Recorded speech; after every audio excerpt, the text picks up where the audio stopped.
അന്ന് കൃത്യമായി പറഞ്ഞാൽ ഒക്ടോബർ 22, 2014 ഡൽഹിയിലെ ഒരു പ്രൈവറ്റ് സ്കൂളിൽ ടീച്ചറായിട്ട് ജോലി ചെയ്യുന്ന മൗമിത ദാസ് തൻ്റെ പാരൻസിനെ കോൾ ചെയ്യുകയാണ്. വെസ്റ്റ് ബംഗാളിലായിരുന്നു മൗമിതയുടെ പാരൻസ് താമസിച്ചിരുന്നത്. അപ്പോൾ വിളിച്ചത് എന്തിനായിരുന്നു എന്ന് വെച്ച് കഴിഞ്ഞിട്ടുണ്ടെങ്കിൽ ഉത്തരാഖണ്ഡിലോട്ട് ഒരു ട്രിപ്പ് പോകുന്നുണ്ട്, കുറേ ഫോട്ടോസും കാര്യങ്ങളൊക്കെ എടുക്കണം. അപ്പോൾ അതിന് പെർമിഷൻ ചോദിക്കാൻ വേണ്ടിയിട്ടായിരുന്നു. അപ്പോൾ കൂടെ ആരൊക്കെ ഉണ്ട് എന്നുള്ളത് പാരൻസ് ചോദിച്ചപ്പോൾ തൻ്റെ ഫ്രണ്ട് അഭിജിത്തിൻ്റെ കൂടെയാണ് പോകുന്നത് എന്നുള്ള കാര്യം പാരൻസിൻ്റെ അടുത്ത് മൗമിത പറയുകയാണ്. അവസാനം പാരൻസ് ആ ഒരു ട്രിപ്പിന് അനുവാദം കൊടുക്കുകയും ചെയ്തു. അങ്ങനെ അവർ രണ്ടുപേര് ഡൽഹിയിൽ നിന്നും ഉത്തരാഖണ്ഡിലോട്ട് പോവുകയാണ്. കംപ്ലീറ്റ് കാര്യങ്ങൾ മൗമിത തൻ്റെ പാരൻസിനെ വിളിച്ച് അപ്ഡേറ്റ് ചെയ്യുന്നുണ്ടായിരുന്നു. അതായത് എന്തൊക്കെ ആക്ടിവിറ്റീസ് ആണ് ചെയ്യുന്നത്, എങ്ങോട്ടൊക്കെയാണ് പോകുന്നത്, ഇപ്പോൾ എവിടെയാണ് തുടങ്ങിയിട്ടുള്ള എല്ലാ കാര്യങ്ങളും മൗമിത റെഗുലറായിട്ട് ഇങ്ങനെ വിളിച്ച് അപ്ഡേറ്റ് ചെയ്യുന്നുണ്ടായിരുന്നു. എന്നാൽ ഇത് ഒരു ദിവസം മാത്രമാണ് നടന്നത്. അതായത് 23 ഒക്ടോബറിന് നടന്ന എല്ലാ കാര്യങ്ങളും മൗമിത ഇതുപോലെ തന്നെ പാരൻസിൻ്റെ അടുത്ത് വിളിച്ച് പറയുന്നുണ്ടായിരുന്നു. എന്നാൽ ഒക്ടോബർ 24 മൗമിതയുടെ ഭാഗത്തു നിന്ന് കോളൊന്നും വന്നില്ല. അപ്പോൾ പാരൻസ് തിരിച്ചങ്ങോട്ട് വിളിച്ച് നോക്കുമ്പോൾ സ്വിച്ച് ഓഫ് ആണ്. അപ്പോൾ പാരൻസ് വിചാരിച്ചു ഉത്തരാഖണ്ഡല്ലേ, അപ്പോൾ ഒന്നില്ലാന്നുണ്ടെങ്കിൽ ഫോണിൻ്റെ ചാർജ് എങ്ങാനും കഴിഞ്ഞിട്ട് ഓഫ് ആയിട്ടുണ്ടാവും, ഇല്ലാന്നുണ്ടെങ്കിൽ റേഞ്ച് ഇല്ലാത്ത ഏതെങ്കിലും ഒരു ഏരിയയിലായിരിക്കും, റേഞ്ച് വരുമ്പോൾ തിരിച്ച് വിളിച്ചോളും എന്നുള്ള രീതിയിൽ അവരിങ്ങനെ ഇരിക്കുകയാണ് ഉണ്ടായത്. എന്നാൽ കുറേ നേരം കഴിഞ്ഞിട്ടും കോള് അങ്ങോട്ട് കണക്റ്റ് ആവുന്നില്ല, ഇങ്ങോട്ട് കോള് വരുന്നില്ല എന്നുള്ളൊരു സിറ്റുവേഷൻ ആയപ്പോൾ അവർ പാനിക് ആവുകയാണ്.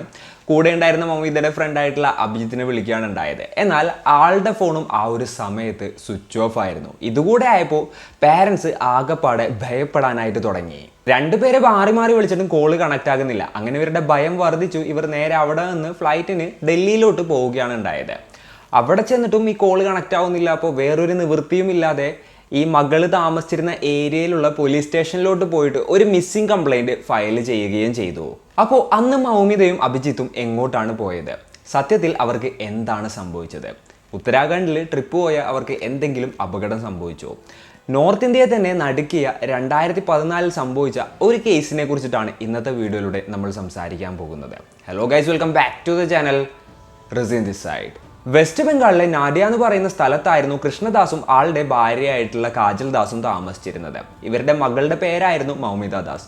ഈ കൃഷ്ണദാസ് ഒരു ഗവൺമെന്റ് ബാങ്ക് എംപ്ലോയി ആയിരുന്നു, എന്നിട്ട് റിട്ടയർഡ് ആയി. പിന്നെ മൗമിതയുടെ ഒരു സിബ്ലിംഗ് ബാംഗ്ലൂരായിരുന്നു പഠിച്ചുകൊണ്ടിരുന്നിരുന്നത്. മൗമിതയുടെ കാര്യം പറയാന്നുണ്ടെങ്കിൽ ചെറുപ്പത്തിലേ തുടങ്ങിയിട്ട് ആർട്സിലൊക്കെ വലിയ താല്പര്യമായിരുന്നു. അതായത് ചെറുപ്പത്തിൽ തുടങ്ങിയിട്ട് നന്നായിട്ട് പടം വരക്കുമായിരുന്നു. അതേപോലെ തന്നെ ഒരുപാടധികം കോമ്പറ്റീഷൻസിലൊക്കെ പോയിട്ട് പ്രൈസും കാര്യങ്ങളൊക്കെ കിട്ടിയിട്ടുണ്ട്. അതുകൊണ്ട് തന്നെ ആർട്സ് പഠിക്കാനുള്ള ഒരു തീരുമാനത്തിലോട്ടായിരുന്നു മൂപ്പർ എത്തിയത്. അതുപോലെ തന്നെ ആർട്സ് പഠിക്കുകയും ചെയ്തു. പഠിപ്പും കാര്യങ്ങളൊക്കെ കഴിഞ്ഞ് അവർ ജോലി അന്വേഷിക്കുന്നതിന് വേണ്ടിയിട്ട് ഡൽഹിയിലോട്ട് പോവുകയാണ്. അവിടെ എത്തി ഒരുപാടധികം അന്വേഷിച്ചു. അവസാനം ഒരു പ്രൈവറ്റ് സ്കൂളിൽ ടീച്ചറായിട്ട് ജോലി ലഭിക്കുകയാണ്. ആ ഒരു സമയത്താണ് കൊൽക്കത്തയിൽ നിന്നും ജോലി ആവശ്യത്തിന് ഡൽഹിയിൽ വന്ന അഭിജിത്തിനെ പരിചയപ്പെടുന്നത്. ഇവർ ആദ്യം തന്നെ നല്ല സുഹൃത്തുക്കളാവുകയായിരുന്നു. അതിനുശേഷം ആ ഒരു ബന്ധം പ്രണയത്തിലോട്ട് കടക്കുകയും ചെയ്തു. പിന്നെ മൗമിതയുടെ മറ്റൊരു ഹോബി എന്തായിരുന്നു എന്ന് വെച്ച് കഴിഞ്ഞിട്ടുണ്ടെങ്കിൽ ആ ടൈമിലുള്ളത് ഫോട്ടോഗ്രാഫി ആയിരുന്നു. അവർ നല്ല രീതിയിൽ ഫോട്ടോസും മറ്റുമൊക്കെ എടുക്കുമായിരുന്നു. ഇതേപോലെ തന്നെ എടുത്ത ഫോട്ടോസ് പല മാഗസിൻസിലോട്ടും മറ്റു പല പബ്ലിക്കേഷൻസിലോട്ടും ഒക്കെ അയച്ചു കൊടുക്കാറുണ്ടായിരുന്നു. അങ്ങനെ ഒരു തവണ ഇവരുടെ ഒരു ഫോട്ടോ പബ്ലിഷ് ചെയ്ത് വന്നിട്ടുണ്ടായിരുന്നു. ആ ഒരു സമയത്ത് ഇവർ ഭയങ്കര എക്സൈറ്റഡ് ആയിരുന്നു. ബോയ് ഫ്രണ്ടിനെ വിളിച്ചു പറയുന്നു, പാരൻസിനെ വിളിച്ചു പറയുന്നു, ഫ്രണ്ട്സിനെ കാണിക്കുന്നു. അതായത് അതവർക്ക് വളരെ ഹാപ്പിനെസ് നൽകുന്ന ഒരു കാര്യമായിരുന്നു. അങ്ങനെ ഇരിക്കുമ്പോഴാണ് ഒക്ടോബർ 22 ഇതുപോലെ തന്നെ ഉത്തരാഖണ്ഡിലോട്ട് പോയാലോ എന്നുള്ളൊരു പ്ലാൻ ഇടുന്നത്. ഉത്തരാഖണ്ഡിൽ കറങ്ങി കുറേ ഫോട്ടോസും മറ്റുമൊക്കെ എടുക്കണം, എന്നിട്ട് തിരിച്ചു വരണം, അങ്ങനെയുള്ള ഒരു പ്ലാനായിരുന്നു ഇവർ ഇട്ടിട്ടുണ്ടായിരുന്നത്. അപ്പോൾ ആദ്യം തന്നെ ഡെറാഡൂണിലോട്ട് പോകാം, അന്നത്തെ ഈവനിങ് അവിടെ സ്പെൻഡ് ചെയ്യാം, പിന്നീട് വികാസ് നഗറിലോട്ട് പോകാം, അതിനുശേഷം അവിടെ നിന്ന് കാട് ഏരിയാസും മറ്റുമൊക്കെ കാണാനായിട്ട് പോകാം. ഇത്തരത്തിലുള്ള ഒരു പ്ലാനായിരുന്നു അവർ ഇട്ടിട്ടുണ്ടായത്. ഇത്രയും ഇൻഫർമേഷൻസും കാര്യങ്ങളൊക്കെ പാരൻസിൻ്റെ അടുത്ത് മൗമിത പറഞ്ഞിട്ടുണ്ടായിരുന്നു. അങ്ങനെ ഇത്തരത്തിലുള്ള കാര്യങ്ങൾ ഡൽഹി പോലീസിൻ്റെ അടുത്ത് പാരൻസ് പറയാണ്. ഡൽഹി പോലീസ് കേസെടുത്ത് അന്വേഷണം ആരംഭിച്ചു. അവർ ഉടനെ തന്നെ ഉത്തരാഖണ്ഡ് പോലീസിനെ കോൺടാക്ട് ചെയ്യുകയാണ്. എന്നിട്ട് ഇത്തരത്തിലുള്ള കാര്യങ്ങളെല്ലാം തന്നെ പറയുകയാണ്. ഉത്തരാഖണ്ഡ് പോലീസും ആ ഏരിയകളിൽ ഇവരെ അന്വേഷിക്കുകയും ചെയ്തു. അപ്പോൾ ഡെറാഡൂണിൽ നിന്ന് ഏകദേശം 100 കിലോമീറ്റർ മാറിയിട്ട് ചകർത്ത എന്ന് പറഞ്ഞിട്ടുള്ള ഒരു ഏരിയ ഉണ്ട്. അപ്പോൾ ഇവരുടെ രണ്ടുപേരുടെയും ഫോൺ ലാസ്റ്റ് ഓൺ ആയിരുന്നത് അവിടെയാണ്. അതായത് ആ ഒരു കാട് ഏരിയയുടെ അവിടെ വെച്ചിട്ടായിരുന്നു ഇവരുടെ ഫോൺസ് രണ്ടും സ്വിച്ച് ഓഫ് ആയിട്ടുണ്ടായത്. വികാസ് നഗറിൽ നിന്നായിരുന്നു ചകർത്തയിലോട്ട് ഇവർ ടാക്സി പിടിച്ച് പോയിട്ടുണ്ടായിരുന്നത്. അപ്പോൾ ഈ മൗമിതയുടെയും അതുപോലെ തന്നെ അഭിജിത്തിൻ്റെയും ഫോൺ ഡീറ്റെയിൽസും മറ്റുമൊക്കെ പോലീസുകാർ പരിശോധിച്ചപ്പോൾ ലാസ്റ്റ് കോൺടാക്ട് ചെയ്തിട്ടുണ്ടായിരുന്നത് രാജു എന്ന് പറയുന്ന ഒരാളുടെ നമ്പറിലോട്ടായിരുന്നു മൗമിത. അപ്പോൾ അതിൻ്റെ ഡീറ്റെയിൽസും മറ്റുമൊക്കെ എടുത്തപ്പോൾ ഒരു ടാക്സി ഡ്രൈവറാണ് രാജു എന്നുള്ളത് മനസ്സിലാവുകയാണ്. അങ്ങനെ ആളെ വിളിപ്പിച്ചു, ആളെ ക്വസ്റ്റ്യൻ ചെയ്തു. അപ്പോൾ ആൾ പറഞ്ഞത് 23-ാം തീയതിയാണ് ഈ ഒരു മൗമിതയുടെ കോള് വന്നിട്ടുണ്ടായിരുന്നത്. 24-ാം തീയതി രാവിലെ ആ ചകർത്ത എന്ന് പറഞ്ഞിട്ടുള്ള സ്ഥലത്തോട്ട് പോകണമെന്ന് പറഞ്ഞുകൊണ്ട്. പിറ്റേ ദിവസം അതുപോലെ തന്നെ അവർ രണ്ടുപേരെയും ആ ഒരു സ്ഥലത്ത് കൊണ്ടുപോയി താൻ ഡ്രോപ്പ് ചെയ്തു എന്നും അതിനുശേഷം പൈസ വാങ്ങിച്ച് തിരിച്ചു പോകുന്നു എന്നുള്ള രീതിയിൽ ആ ടാക്സി ഡ്രൈവർ പറയുകയാണ് ഉണ്ടായത്. രാജുവിനെ കണ്ടപ്പോൾ പോലീസിന് ഒരു പാവം പയ്യനാണെന്ന് തോന്നി. പിന്നെ ആൾ പറയുന്ന കാര്യങ്ങളെല്ലാം തന്നെ മാച്ചിങ് ആയിരുന്നു. അതുകൊണ്ട് ആ ഒരു പയ്യനെ പറഞ്ഞു വിടുകയാണ് ഉണ്ടായത്. എന്നാൽ അതിനുശേഷം പിന്നീട് പോലീസുകാർ ആകപ്പാടെ സ്റ്റക്കായി. അവർ നോക്കുമ്പോൾ അവരുടെ കയ്യിൽ ആകപ്പാടെ ഒരേ ഒരു ലീഡുള്ളൂ, രാജു മാത്രമാണ്. കാരണം അവസാനമായിട്ട് ഇവരെ ജീവനോടെ കണ്ടിട്ടുണ്ട് എന്ന് പോലീസിനെ അറിയാവുന്ന ഒരേ ഒരാൾ രാജുവാണ്. അങ്ങനെ രാജുവിനെ പോലീസുകാർ വീണ്ടും കസ്റ്റഡിയിൽ എടുക്കുകയാണ് ഉണ്ടായത്. അപ്പോൾ അതിനോടൊപ്പം തന്നെ രാജു കൊണ്ടാക്കിയെന്ന് പറഞ്ഞിട്ടുള്ള ആ ഒരു ഏരിയയിലുള്ള കടക്കാരുടെ അടുത്തൊക്കെ പോലീസുകാർ ഇതുപോലെ തന്നെ ഇവരെ കണ്ടു എന്നുള്ള രീതിയിൽ ഇൻവെസ്റ്റിഗേഷനും കാര്യങ്ങളൊക്കെ നടത്തുന്നുണ്ടായിരുന്നു. എന്നാൽ ആ ഒരു ഏരിയയിൽ ഒരുപാടധികം ടൂറിസ്റ്റുകൾ ഇങ്ങനെ വന്നു പോകുന്ന ഒരു സ്ഥലമായതുകൊണ്ട് തന്നെ കടക്കാർക്ക് ആർക്കും തന്നെ ഇവരെ റെക്കഗ്നൈസ് ചെയ്യാനായിട്ട് സാധിച്ചിട്ടുണ്ടായിരുന്നില്ല. പിന്നെ പോലീസുകാർ രാജുവിൻ്റെ ഫോൺ ഡീറ്റെയിൽസും മറ്റുമൊക്കെ ചെക്ക് ചെയ്യാണ്. അപ്പോഴാണ് പോലീസിന് മറ്റൊരു ക്ലൂ ലഭിക്കുന്നത്. എന്താണെന്ന് വെച്ച് കഴിഞ്ഞിട്ടുണ്ടെങ്കിൽ ഈ മൗമിതയുടെയും അതുപോലെ തന്നെ അഭിജിത്തിൻ്റെയും ഫോൺ സ്വിച്ച് ഓഫ് ആയിരുന്ന ആ ഒരു സമയമുണ്ടല്ലോ, ആ സമയത്ത് രാജുവിൻ്റെ ഫോൺ അതേ ഏരിയയിൽ ഓണിലായിരുന്നു ഉണ്ടായിരുന്നത്.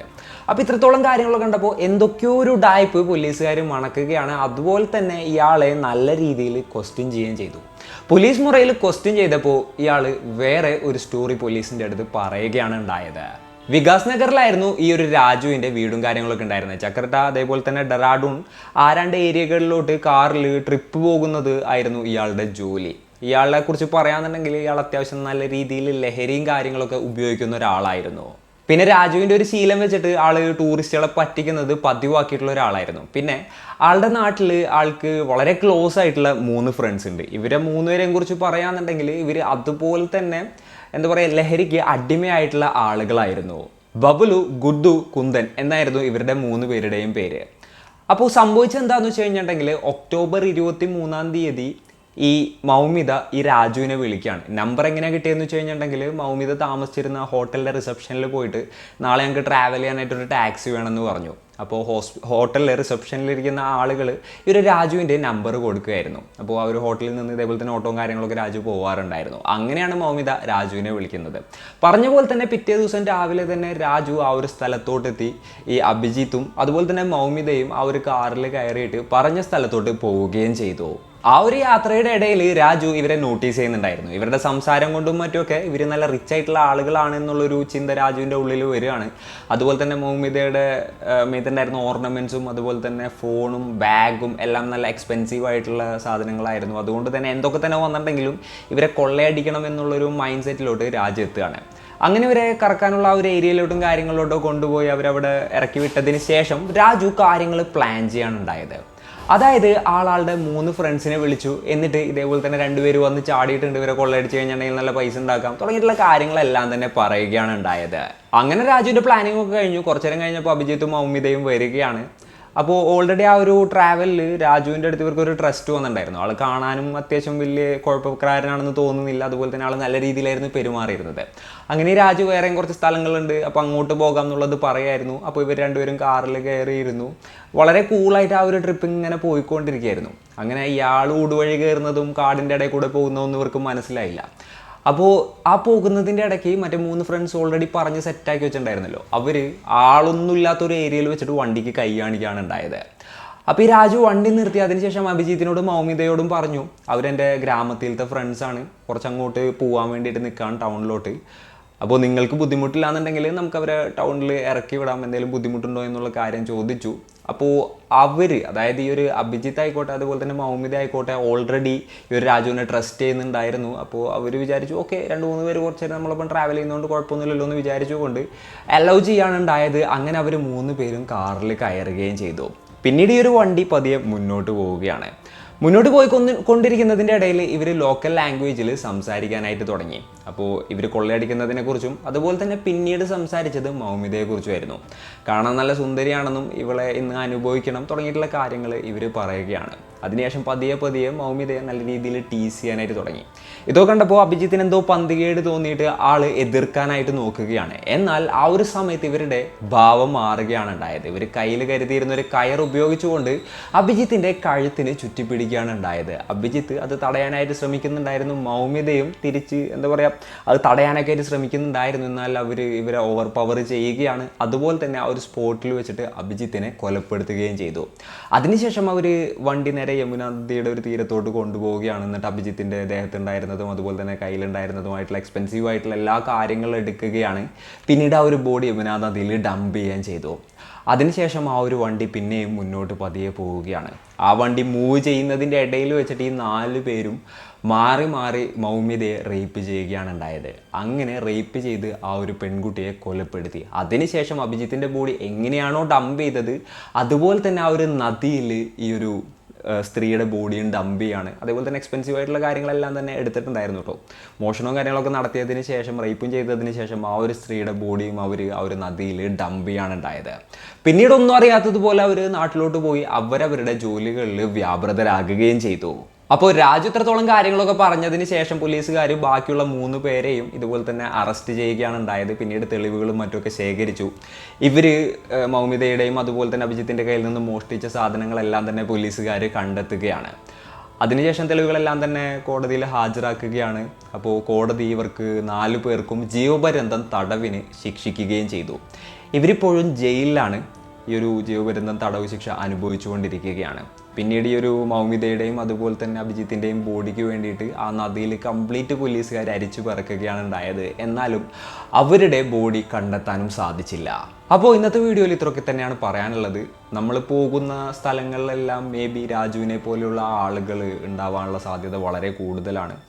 അപ്പോൾ അതുകൊണ്ട് തന്നെ നമ്മൾ കുറച്ച് കെയർഫുള്ളായിരിക്കണം, അതുപോലെ തന്നെ കുറച്ചുകൂടെ കോഷ്യസ് ആയിരിക്കണം. ഇത്തരത്തിലുള്ള കാര്യങ്ങളൊക്കെയാണ് ഇന്നത്തെ ഒരു വീഡിയോയിലൂടെ എനിക്ക് പറയാനുള്ളത്. അപ്പോൾ ഈ ഒരു വീഡിയോ കേട്ട് കഴിഞ്ഞപ്പോൾ നിങ്ങൾക്ക് എന്താണ് തോന്നിയത്, നിങ്ങളുടെ തോട്ട്സും മറ്റും എന്തൊക്കെയാണെന്നുണ്ടെങ്കിലും താഴെ കമൻറ്റുകളായിട്ട് രേഖപ്പെടുത്തുക. അപ്പോൾ and it's me Rajeen signing off. Peace. Stay peaceful guys. Stay safe.